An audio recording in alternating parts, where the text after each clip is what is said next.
आनंदपुर नाम के एक गांव में सुशीला नाम की औरत अपनी दो बेटियों के साथ रहती थी। सुशीला की बड़ी बेटी का नाम आरती और छोटी बेटी का नाम सोनिया था। आरती जब पैदा हुई थी तब आरती को देखकर सुशीला का मन छोटा हो गया था, क्योंकि आरती जन्म से ही बहुत काली थी। सुशीला को गोरा बच्चा चाहिए था। कुछ टाइम बाद सुशीला की छोटी बेटी ने जन्म लिया। अपनी छोटी बेटी को देख सुशीला बहुत खुश थी, क्योंकि उसे जैसा बच्चा चाहिए था उसकी छोटी बेटी सोनिया बिल्कुल वैसे ही थी। समय के साथ साथ वो दोनों बड़ी हो गई। सुशीला ने अपनी बड़ी बेटी को कभी छोटी बेटी जितना प्यार नहीं दिया।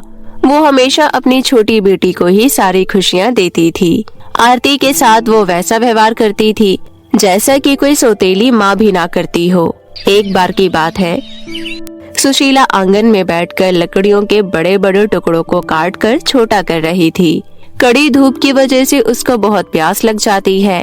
वो कहती है, सोनिया, ओ सोनिया, एक गिलास पानी देना तो। सुन रही हो बेटी, एक गिलास पानी दे दो, प्यास के कारण गला सूखा जा रहा है। घर के अंदर आरती पोछा लगा रही थी और सोनिया आराम से सो रही थी। सोनिया को सोता देख आरती गिलास में पानी भरकर अपनी माँ को देने जाती है। ये लो माँ, पानी पी लो। छी छी, तू अपने गंदे काले हाथों से पानी लेकर क्यों आई है मेरे लिए? मैंने अपने हाथ धो लिए हैं माँ, मैं गंदे हाथों से पानी लेकर नहीं आई हूँ। अरे तेरे हाथ तो कुदरती गंदे हैं, जो पानी से धोने पर कभी साफ नहीं होंगे। तुझे जितना कुछ ना कहो उतना सर पर चढ़ जाती है तू। मुझे ये सब बिल्कुल पसंद नहीं है, समझी? तेरे से जितना कहा जाता है उतना ही किया कर। सोनिया सो रही थी माँ, इसलिए मैं आपके लिए पानी ले आई। नहीं चाहिए मुझे तुम्हारे हाथ का पानी, समझी तुम? ऐसा कहकर सुशीला आरती के हाथों में रखा पानी का गिलास जमीन पर गिरा देती है। आरती को इस बात का बहुत दुख होता है और वो रोने लगती है। तभी वहाँ पर सोनिया आती है और कहती है, क्या हुआ माँ, इतना शोर क्यों मचा रखा है? कुछ नहीं मेरी बच्ची, तू जाकर आराम कर ले। ठीक है माँ, मैं जा रही हूँ। अब शोर मत होने देना, नहीं तो मेरी नींद खराब हो जाएगी। हाँ हाँ मेरी बच्ची, तू जाकर आराम कर, अब शोर नहीं होगा। उसके बाद सोनिया वहाँ से चली जाती है और जाकर सो जाती है। फिर सुशीला आरती से कहती है, एक काली मनुष्य, तूने पोछा लगा लिया?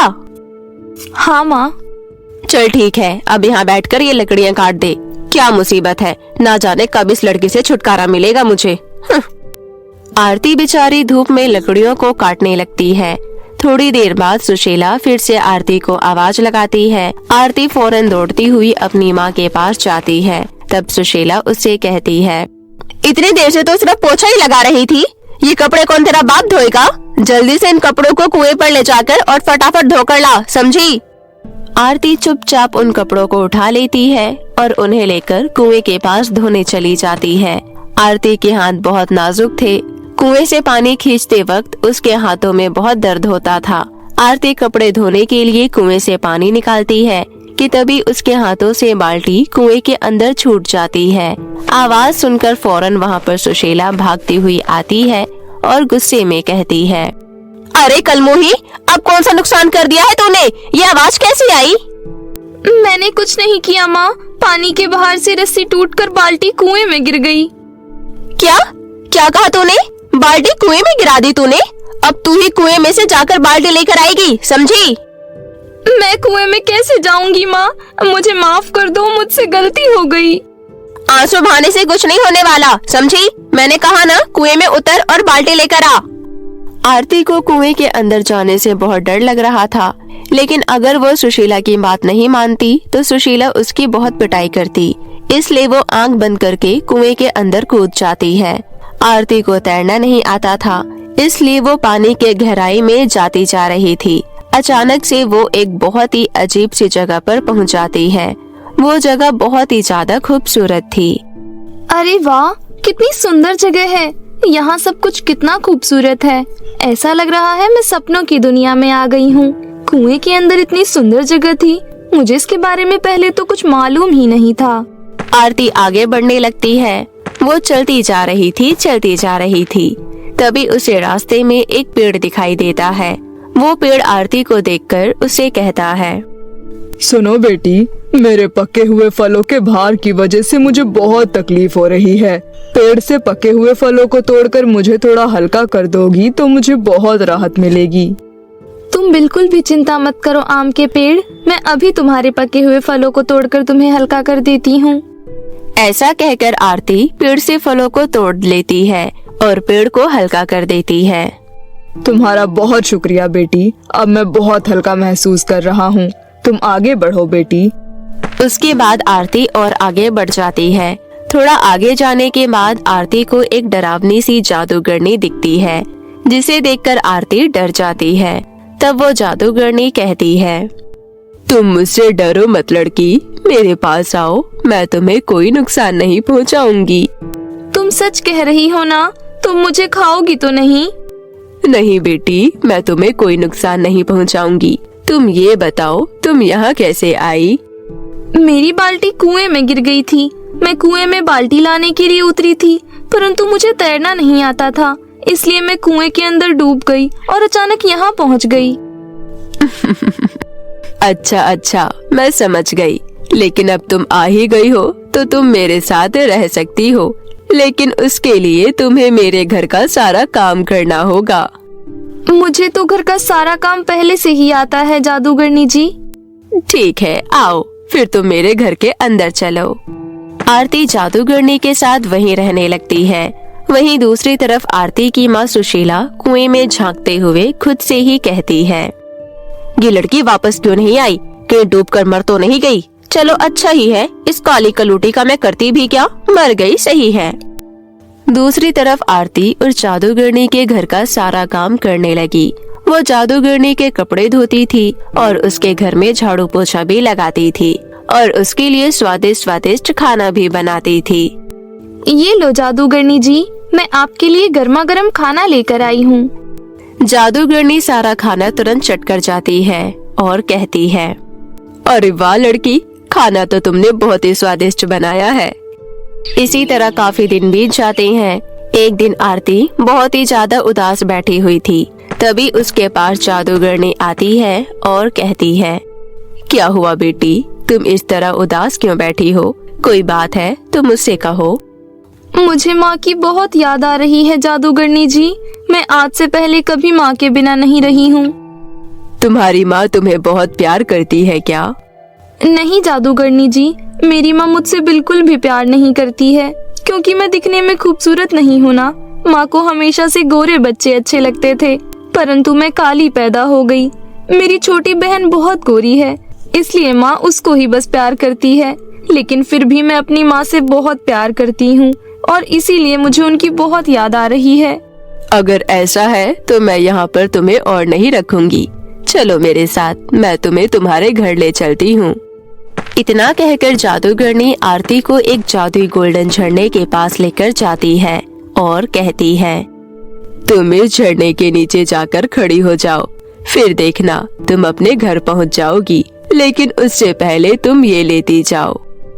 इतना कहकर जादूगरनी अपने जादू से एक बाल्टी प्रकट करती है जिसमें सोना भरा हुआ था। वो सोने से भरी बाल्टी जादूगरनी आरती को दे देती है। आपका बहुत बहुत धन्यवाद जादूगरनी जी। इतना कहकर आरती सोने से भरी बाल्टी को लेकर झरने के नीचे खड़ी हो जाती है। झरने के नीचे खड़े होते ही आरती दिखने में बहुत खूबसूरत हो जाती है। जब उसे ये बात महसूस होती है कि वो बहुत खूबसूरत हो गई है, वो बहुत खुश होती है। तभी अचानक से वो गायब हो जाती है और अपने घर के बाहर प्रकट हो जाती है। आरती को उसकी बहन सोनिया देख लेती है और कहती है, माँ देखो, आरती दीदी। वाह आरती दीदी, आप तो बहुत खूबसूरत लग रही हो। तभी वहाँ पर सुशीला भागती हुई आती है। वो आरती के हाथ में सोने से भरी बाल्टी देखकर कहती है, अरे ये तो असली सोना है, तुम्हें कहाँ से मिला? ये सोने से भरी बाल्टी मुझे जादूगरनी ने दी है। वो जादूगरनी कुएं के अंदर रहती है माँ। आरती की ये बात सुनते ही सोनिया कहती है, क्या वो मुझे भी तुम्हारी तरह खूबसूरत बना देगी? मुझे भी जाना है जादूगरनी के पास। माँ, मुझे भी खूबसूरत होना है, मुझे भी ढेर सारा सोना चाहिए। इतना कहकर सोनिया कुएं में कूद जाती है और उसी दुनिया में पहुँच जाती है। ये क्या, यहाँ तो कोई जादूगरनी ही नहीं है। लगता है इस आरती की बच्ची ने मुझे बेवकूफ बना दिया है। थोड़ा आगे चलकर देखती हूँ। सोनिया आगे चलती है तो उसे वही पेड़ मिलता है। पेड़ सोनिया से कहता है, सुनो बेटी, मेरे पके हुए फलों के भार की वजह से मुझे बहुत तकलीफ हो रही है। पेड़ से पके हुए फलों को तोड़कर मुझे थोड़ा हल्का कर दोगी तो मुझे बहुत राहत मिलेगी। देखो, मैं तुम्हारे फल तो तोड़ देती, लेकिन मुझे अभी सुंदर होना है। मैं वहाँ से वापस आते वक्त तुम्हारे लिए फल तोड़ दूंगी। अभी तो मुझे जाने दो। लेकिन तब तक तो बहुत देर हो जाएगी बेटी, और मेरी टहनी टूट जाएगी। और अगर मैं वहाँ समय पर नहीं पहुँची तो मैं खूबसूरत नहीं हो पाऊंगी। इतना कहकर सोनिया आगे चली जाती है। तभी उसे जादूगरनी दिखती है। जादूगरनी को देखकर सोनिया कहती है, मुझे खूबसूरत बना दो जादूगरनी, मैं आरती की छोटी बहन हूँ। लेकिन तुम तो पहले से ही खूबसूरत हो, फिर तुम्हें खूबसूरत होने की क्या जरूरत है? नहीं, मुझे आरती दीदी से ज्यादा खूबसूरत दिखना है। मुझे पूरी दुनिया में सबसे ज्यादा खूबसूरत दिखना है। परंतु तुम्हारी बहन ने तो मेरे साथ काफी दिनों तक रहकर मेरी खूब सेवा की थी। लेकिन मेरे पास इतना समय नहीं है। मुझे सुंदर होकर वापस भी जाना है। तुम मुझे जल्दी से सुंदर कर दो। चलो ठीक है, मेरे साथ चलो। उसके बाद जादूगरनी सोनिया को भी उसी जादुई गोल्डन झरने के पास लेकर जाती है और उसे वहाँ पर खड़े होने के लिए कह देती है। सोनिया खुश होकर उस झरने के नीचे जाकर खड़ी हो जाती है। लेकिन तभी वो गोल्डन झरना उसको बेहद काला, बदसूरत और भद्दा बना देता है। सोनिया को जब तक इस बात का एहसास होता तब तक वो गायब होकर अपने घर पहुंच जाती है। उसे जैसे ही मालूम पड़ता है कि वो बेहद काली हो गई है तो उसे अपनी हरकतों पर बहुत अफसोस होता है। साथ में सुशीला को भी अपनी गलती का एहसास होता है कि उसके भेदभाव की वजह से ही दोनों बेटियों में इतना अंतर है। अब वो अपनी गलती समझ जाती है और दोनों बेटियों को एक समान प्यार करने लगती है। परंतु सुशीला की गलती की सजा आजीवन सोनिया को भोगनी पड़ती है। नागपुर के जंगल में एक खूबसूरत नागिन रहती थी जिसका नाम था नगीना। वो 100 साल से भी ज्यादा पुरानी नागिन थी जो नागमणि की रक्षा कर रही थी। नगीना बहुत ही दयालु और हिम्मत वाली नागिन थी। एक दिन नागपुर के जंगल में कुछ लोग आए और चुपके से पेड़ के नीचे 2 बच्चों को रखकर चले गए। वो बच्चे बहुत ही जोर जोर से रोने लगे। तभी बच्चों के रोने की आवाज नगीना के कानों में पड़ी। इतने घने जंगल में किसके बच्चे रो रहे हैं? चलकर देखना पड़ेगा। आवाज का पीछा करते करते नागिन उन बच्चों तक पहुंच जाती है और देखती है कि बच्चे बिल्कुल अकेले जोर जोर से रो रहे थे। उनके पास कोई नहीं था। तभी वहां एक नाग आ जाता है। नगीना अपने नागिन रूप में आकर उस नाग को डरा कर भगा देती है और बच्चों को अपनी गोद में उठा लेती है। ये दोनों तो लड़कियां हैं। आज से मैं इन दोनों बच्चों को पालूंगी और इन्हें मैं ही बड़ा करूंगी। ये दोनों तो कितनी प्यारी हैं।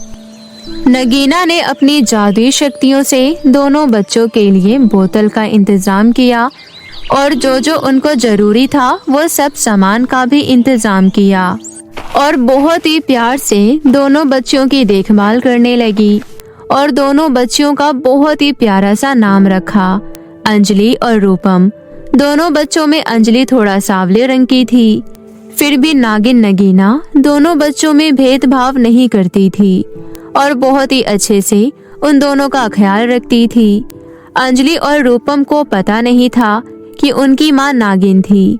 नगीना ने अपनी दोनों बच्चियों को कभी पता नहीं लगने दिया। हर वक्त नगीना उन दोनों का ख्याल रखती, हर बुरी चीज और जंगल में बुरे जानवरों से उनकी हिफाजत करती। देखते ही देखते दोनों बच्चियां अंजलि और रूपम 18 साल की हो गई। हर रात को नगीना को अपने नागिन रूप में आना था, इसलिए वो अंजलि और रूपम को सुलाकर जंगल की तरफ चल पड़ती। एक दिन नगीना दोनों रूपम और अंजलि को सुलाकर जंगल की तरफ निकल पड़ती है। तभी अंजलि और रूपम उठ जाती है। ए, माँ हमें हर रोज सुलाकर कहाँ चली जाती है? चलो रूपम, चलकर देखते हैं। नहीं नहीं, माँ डांटेंगी। अरे कुछ नहीं होगा, चलो चलकर देखते हैं। अंजलि और रूपम उठकर अपनी माँ के पीछे जंगल की तरफ निकल पड़ते हैं और दोनों देखते हैं कि नागिन नगीना कुछ दूर जाकर धीरे धीरे से अपने नागिन रूप में आने लगी। ये देखकर रूपम और अंजलि बहुत ही ज्यादा डर जाती हैं और चीख पड़ते हैं। नागिन नगीना पीछे मुड़कर देखती है तो उसकी दोनों बेटियां अंजलि और रूपम खड़ी होती है। वो बहुत ही ज्यादा दुखी हो जाती है और अपने इंसानी रूप में आकर दोनों अंजलि और रूपम के पास आ जाती है। दोनों अंजलि और रूपम अपनी माँ से बहुत ही ज्यादा गुस्सा हो जाती है और कहती है, तुमने तो हमें धोखा दिया है। तुम हमारी माँ नहीं हो, तुम तो कोई नागिन हो। तुम हमारी माँ नहीं हो सकती। हमें तुम्हारे साथ नहीं रहना। हम कहीं और रहेंगे। हम जा रहे हैं यहाँ से। बच्चों, ऐसा मत कहो, मुझे छोड़कर मत जाओ। मैं तुम दोनों से बहुत प्यार करती हूँ। मैं ही तुम्हारी माँ हूँ। अंजलि और रूपम दोनों अपनी माँ को छोड़कर वहाँ से चले जाते हैं। नागिन नगीना बहुत ही जोर जोर से रोने लगती है क्योंकि वो अपनी दोनों बच्चियों से बहुत ही ज्यादा प्यार करती थी। अंजलि और रूपम दोनों अपनी माँ को छोड़कर जंगल में रात भर भटकते भटकते सुबह गांव में पहुंच जाते हैं। रूपम, हम क्या करेंगे? हम अपना गुजारा कैसे करेंगे? लोगों के घर में काम करेंगे और अपना गुजारा हम खुद ही करेंगे। हमें उस नागिन माँ के पास नहीं जाना है। दोनों एक घर के पास जाती है और काम के लिए पूछने लगती है। वो औरत अंजलि और रूपम को अपने घर का सारा काम करने के लिए कहती है। दोनों अंजलि और रूपम उस औरत के घर का सारा काम करते हैं। जब पैसे देने की बारी आई, उस औरत ने दोनों को डांट कर वहाँ से भगा दिया। दोनों बहुत ही उदास होकर और एक घर के पास आए और उनसे काम के लिए पूछने लगी। उस औरत ने भी उन दोनों से बहुत सारा काम करवाया। दोनों को बहुत ज्यादा भूख लग रही थी। उस औरत ने बहुत ज्यादा काम करवाने के बाद दोनों को सड़ा हुआ खाना दिया। ये देखकर दोनों अंजलि और रूपम रो पड़ी और अपनी माँ को याद करने लगी। वो जैसी भी थी हमारी माँ थी। वो हमारा कितने अच्छे से ख्याल रखती थी। चलो हम उन्हीं के पास चलते हैं और उनसे माफी मांगते हैं। हमने उनके साथ बहुत ही ज्यादा बुरा बर्ताव किया है। वो दोनों जंगल में दौड़ते दौड़ते अपने घर के पास आए और देखा कि उनकी माँ घर में नहीं थी। दोनों अंजलि और रूपम जंगल में अपनी माँ को ढूंढ रही थी। तभी उन्हें जंगल में एक साधु बाबा मिलते हैं। वो साधु बाबा नागिन नगीना को बहुत सालों से जानते थे और अंजलि और रूपम के बारे में भी जानते थे। साधु बाबा ने अंजलि और रूपम को सारी बात बताई कि कैसे नागिन नगीना ने उन्हें पाला और वो उनकी माँ नहीं थी, फिर भी उन दोनों का बहुत ही अच्छे से ख्याल रखा। ये सुनकर दोनों अंजलि और रूपम और भी ज्यादा रोने लगी। साधु बाबा ने दोनों को नगीना का पता बताया कि वो पहाड़ों की तरफ गई है। अंजलि और रूपम पहाड़ियों की तरफ निकल पड़ती है और वहाँ पहुँचती है जहाँ नागिन नगीना थी।